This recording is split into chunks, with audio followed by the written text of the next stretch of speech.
Hearty welcome, my dear sisters and brothers, to this Eucharistic celebration. Today, as we are around this altar to worship and honor our Lord, to receive His blessings, let us place before Him our very selves. Let's ask Him to bless us and our intentions. Let us be grateful to Him for all that He is to us, for all the blessings He has brought in our life, protection, care, healing. And we continue to place ourselves into His mighty hands and heart that knows no bounds in loving us, in taking care of us.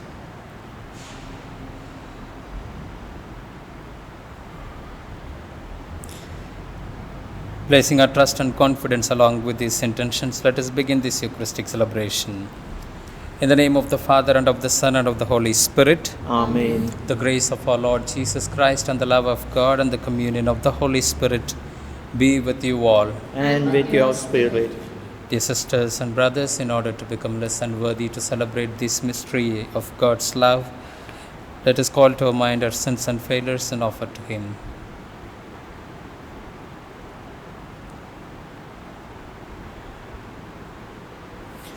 Feeling sorry, let us together confess. I confess to Almighty God and to you, my brothers and sisters, that I have greatly sinned in my thoughts, in my words, in what I have done and in what I have failed to do, through my faults, through my most grievous faults. Therefore I ask the Blessed Mary, our Virgin, all the angels and saints, and you, my brothers and sisters, to pray for me to the Lord our God. And may Almighty God have mercy on us, forgive us our sins, and bring us to life everlasting. Amen. Lord, have mercy. Lord, have mercy. Christ, have mercy. Christ, have mercy. Lord, have mercy. Lord, have mercy. Let us pray. O God, strength of those who hope in you, graciously hear our pleas. And since without you our mortal frailty can do nothing, grant us always to help your grace, that in following your commands we may please you by our resolve and our deeds. Through our Lord Jesus Christ, your Son, who lives and reigns with you in the unity of the Holy Spirit, one God, forever and ever. Amen. A reading from the second book of the Kings.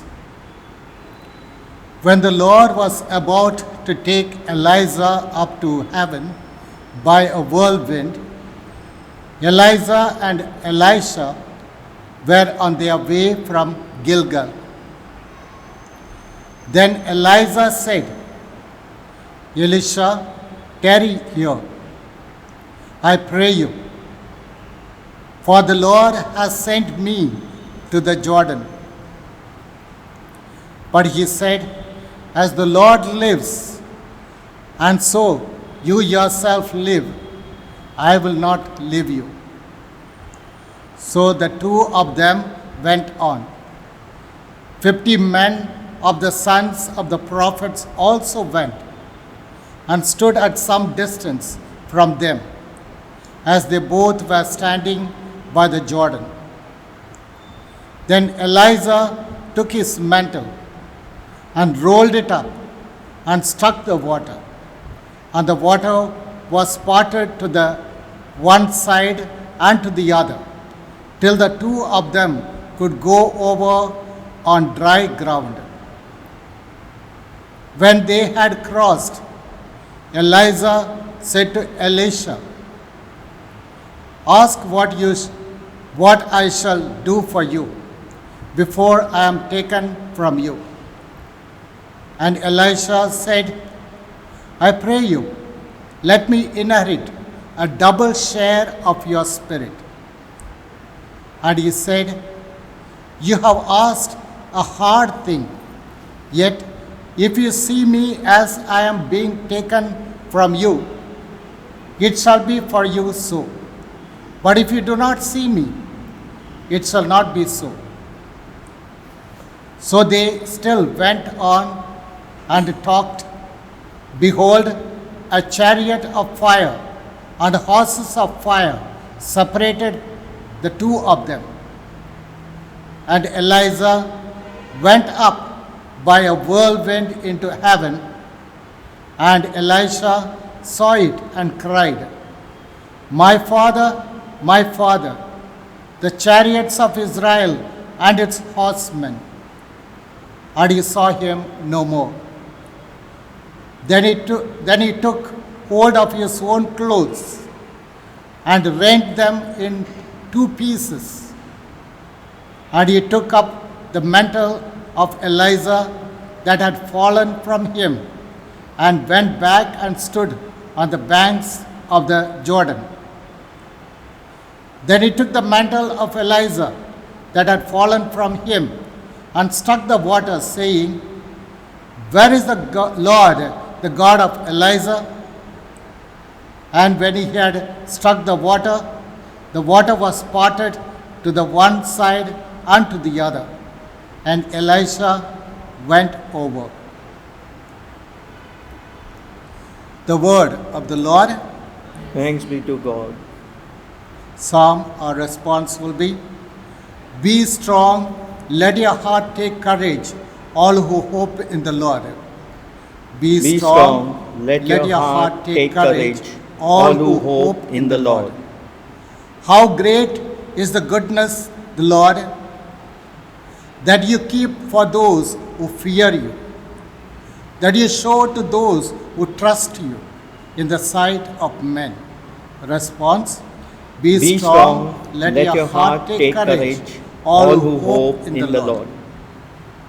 You hide them in the shelter of your presence from the plotting of men. You keep them safe within your tent from disputing tongues. Response, be strong, let your heart take courage, all who hope in the Lord. Love the Lord, all you saints. He guards is faithful, but the Lord will repay to the full those who act with pride. Response, be strong, let your heart take courage, all who hope in the Lord. Gospel acclamation. Alleluia, alleluia. I am the light of the world, says the Lord. He who believes me will have the light of life. Alleluia.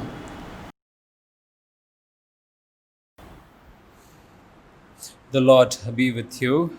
And with your spirit. A reading from the Holy Gospel according to Matthew. Glory to you, O Lord. Your Father who sees in secret will reward you. Jesus said to his disciples, beware of practicing your piety before men in order to be seen by them. For then you will have no reward from your Father who is in heaven. Thus, when you give alms, sound no trumpet before you, as the hypocrites do in the synagogues and in the streets, that they may be praised by men. Truly, I say to you, they have their reward. But when you give alms, do not let your left hand know what your right hand is doing, so that your alms may be in secret, and your Father who sees in secret will reward you. And when you pray, you must not be like the hypocrites, for they love to stand and pray in the marketplaces and in the synagogues, that they may be seen by men. Truly, I say to you, they have their reward. But when you pray, go into your room and shut the door and pray to your Father who is in secret. And your Father who sees you in secret will reward you.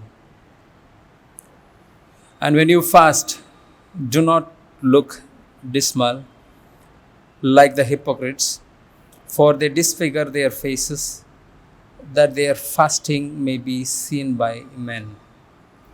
Truly, I say to you, they have their reward. But when you fast, anoint your head and wash your face, that your fasting may not be seen by men, but by your Father who is in secret, and your Father who sees in secret will reward you.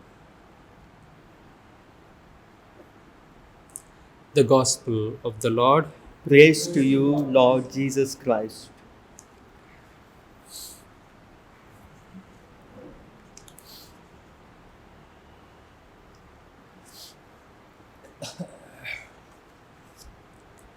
My dear sisters and brothers in Christ Jesus, this particular reading that we have heard from the Gospel of Matthew is not something that is very new to us.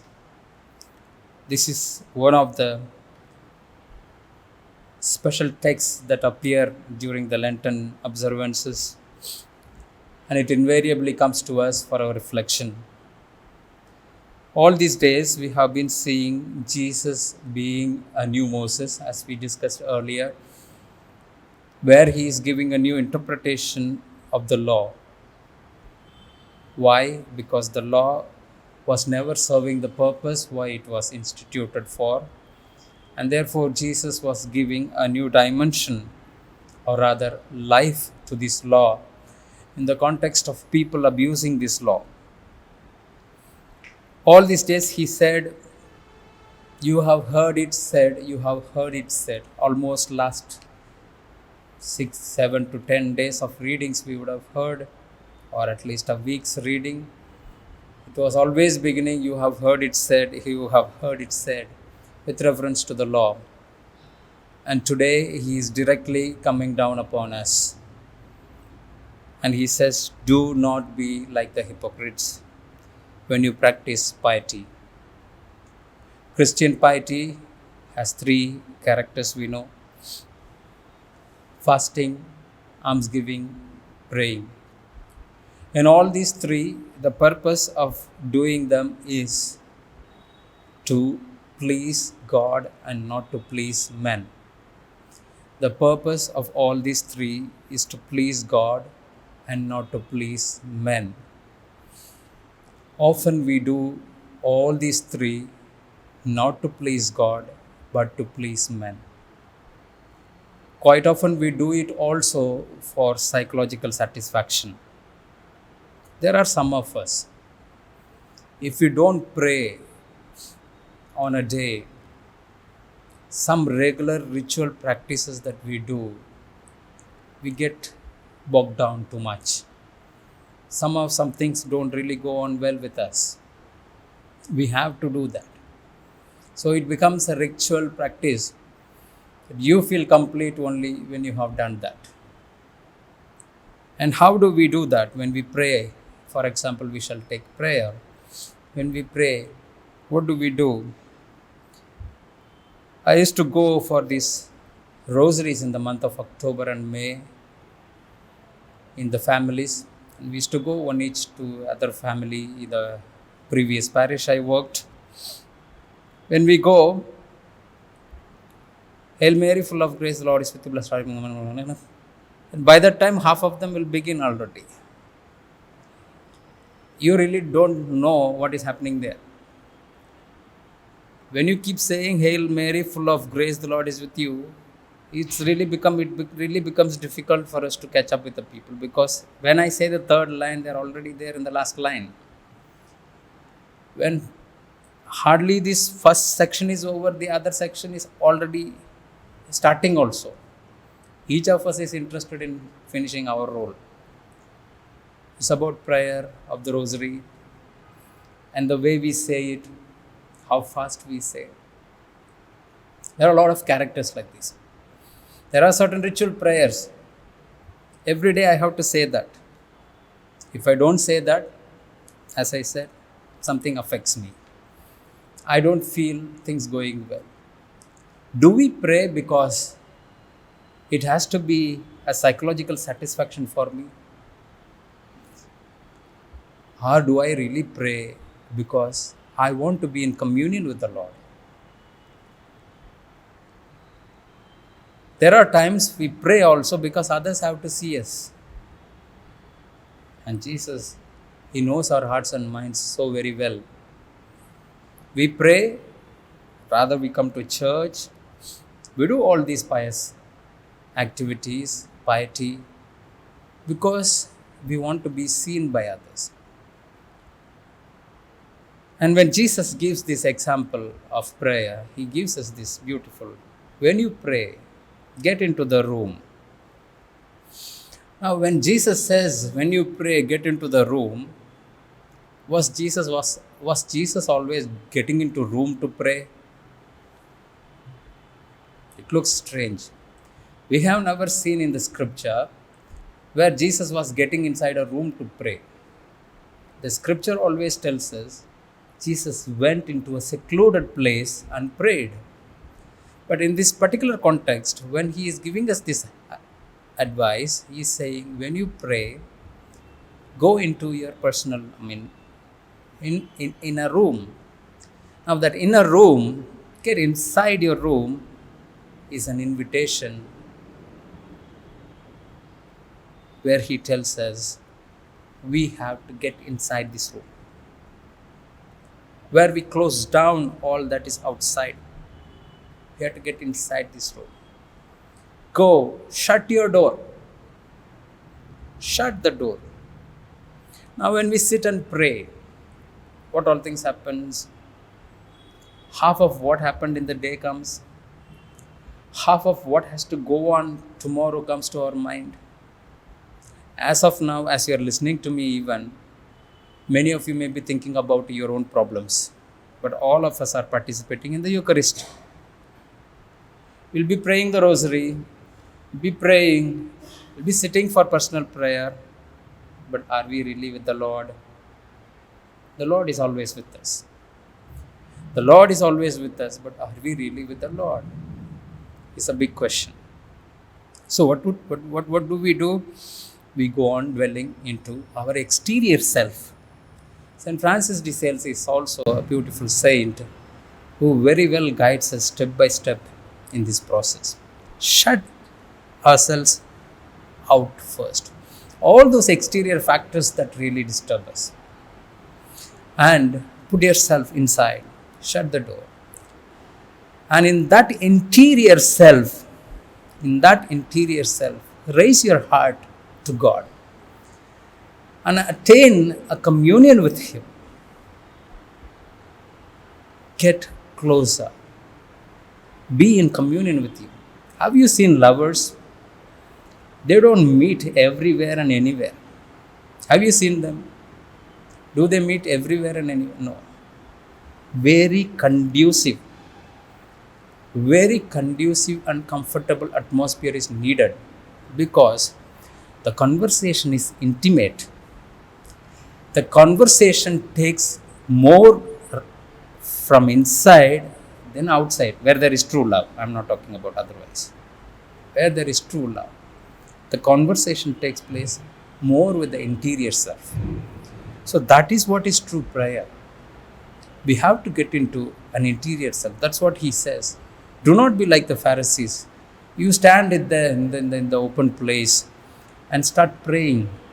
What will you be able to pray in the open space when you are disturbed with so many factors?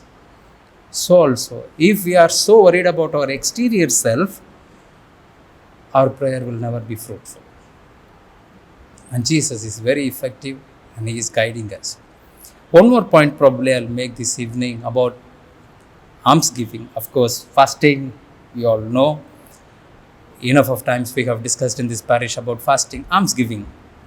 In seminary there is this one interesting concept. Each seminarian, regardless of where they are coming from, they may be from a rich family, poor family, that they have to learn to live with what is given to them. But in the bargain also they are told that there are well-wishers who support them out of their sacrifices. So we pray for them.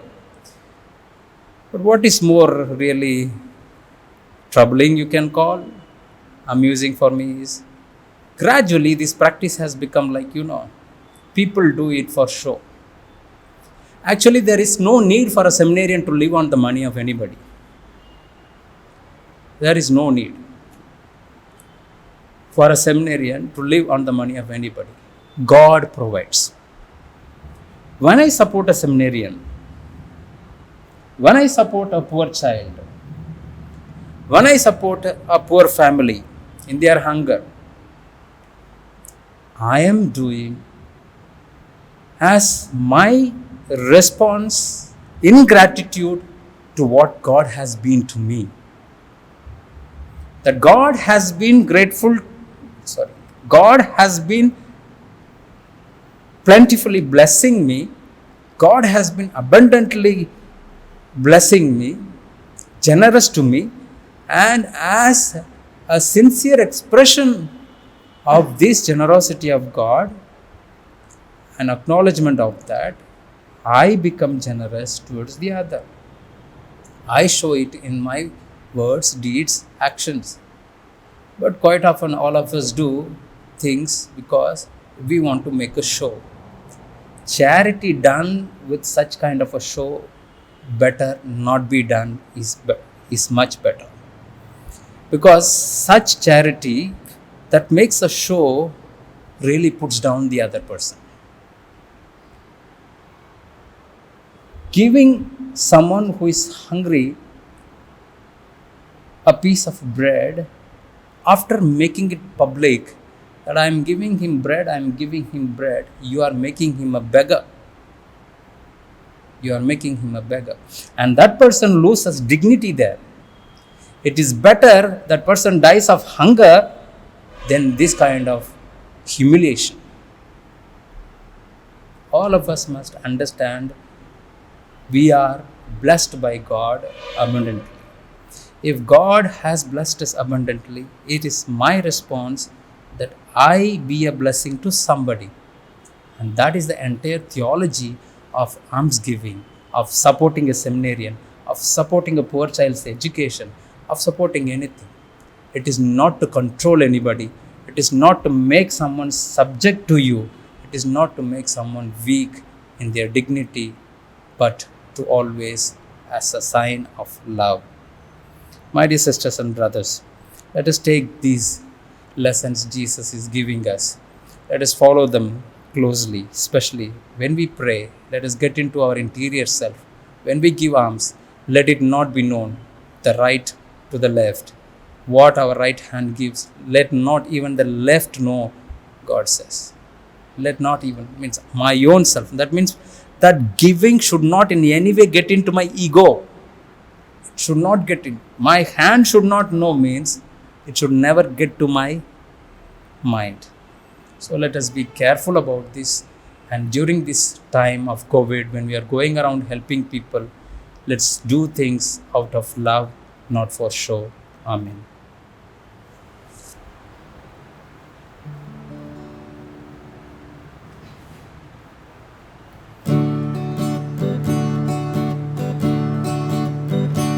Take my life and let it be consecrated, Lord, to Thee. Take my moments and my days, let them flow in ceaseless praise. Take my hands and let them move at the impulse of Thy love. Take my feet and let them be swift and beautiful for Thee. Take my voice and let me sing, always only for my King. Take my lips and let them be filled with messages from Thee. Pray, my dear sisters and brothers, that my sacrifice and yours may be acceptable to God, the loving and almighty Father. May the Lord accept the sacrifice at your hands for the praise and glory of His name, for our good and the good of all His holy church. Amen. O God, who in the offerings presented here provide for the twofold needs of human nature, nourishing us with food and renewing us with your sacrament, grant, we pray, that the sustenance they provide may not fail us in body or in spirit, through Christ our Lord.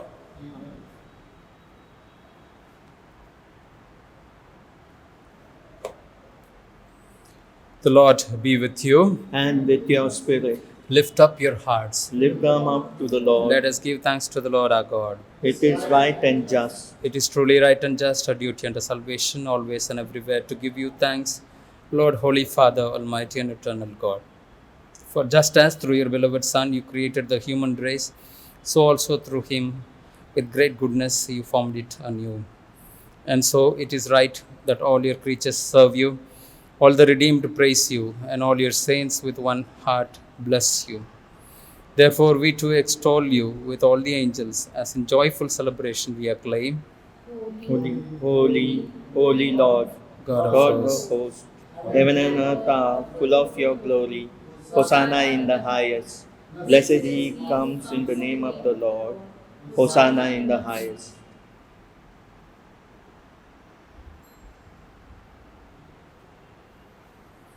You are indeed holy, O Lord, the fount of all holiness. Make holy, therefore, these gifts, we pray, by sending down your Spirit upon them like the dewfall, so that they may become for us the body and blood of our Lord Jesus Christ.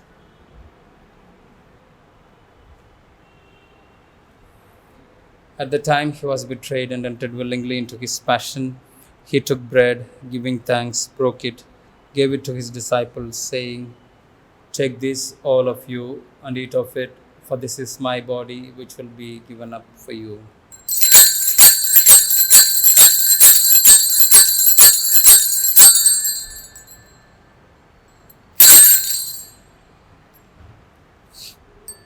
In a similar way, when supper was ended, he took the chalice, and once more giving thanks, he gave it to his disciples, saying, "Take this, all of you, and drink from it, for this is the chalice of my blood, the blood of the new and eternal covenant, which will be poured out for you and for many for the forgiveness of sins. Do this in memory of me."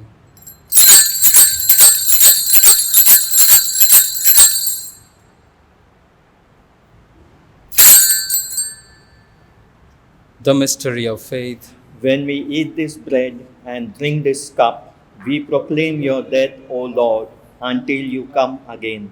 Therefore, as we celebrate the memorial of his death and resurrection, we offer you, Lord, the bread of life and the chalice of salvation, giving thanks that you have held us worthy to be in your presence and minister to you. Humbly we pray that, partaking of the body and blood of Christ, we may be gathered into one by the Holy Spirit.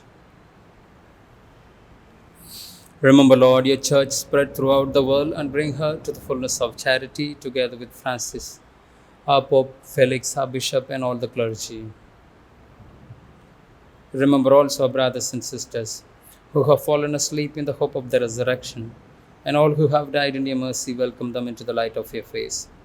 Have mercy on us all, we pray, that with the Blessed Virgin Mary, Mother of God, Saint Joseph, her most chaste spouse, with the blessed apostles, Saint Francis de Sales, and all the saints who have pleased you throughout the ages, we may merit to be co-heirs to eternal life, and may praise and glorify you through your Son, Jesus Christ.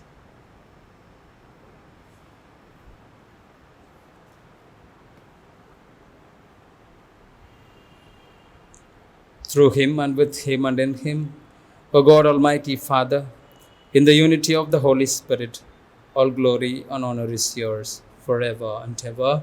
Amen.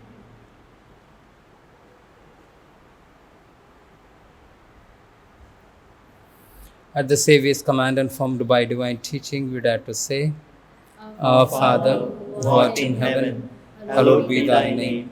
Thy kingdom come, thy will be done, on earth as it is in heaven.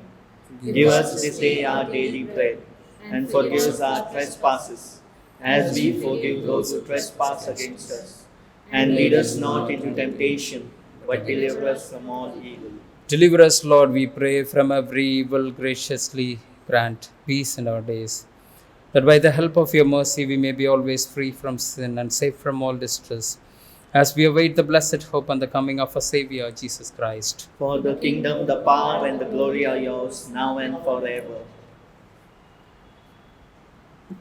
Lord Jesus Christ, who said to your apostles, "Peace I leave you, my peace I give you," look not on our sins but on the faith of your church, and graciously grant her peace and unity in accordance with your will, who live and reign forever and ever.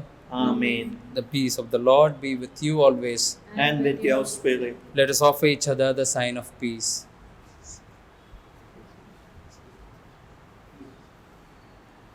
Lamb of God, God, who take away the sins of the world, Have mercy on us. Lamb of God, you take away the sins of the world. Have mercy on us. Lamb of God, you take away the sins of the world. Grant us peace.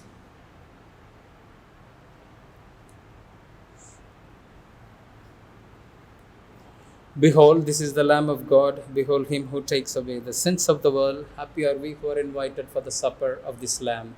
Lord, I am not worthy that you should enter under my roof, but only say the word, and my soul shall be healed.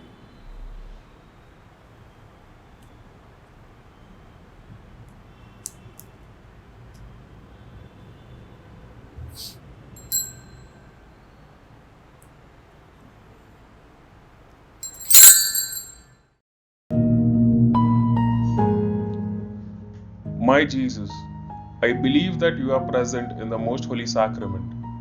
I love you above all things, and I desire to receive you into my soul. Since I cannot at this moment receive you sacramentally, come at least spiritually into my heart. I embrace you as if you were already there and unite myself wholly to you. Never permit me to be separated from you. Amen. Holy Father, keep in your name those you have given me, that they may be one as we are one, says the Lord. Let us pray. As this reception of your Holy Communion, O Lord, foreshadows the union of the faithful in you, so may it bring about unity in your church through Christ our Lord. Amen. The Lord be with you. And with your spirit. And may Almighty God bless you, the Father, the Son, and the Holy Spirit. Amen. Go in the peace and joy of Christ. The Mass is ended. Thanks be to God.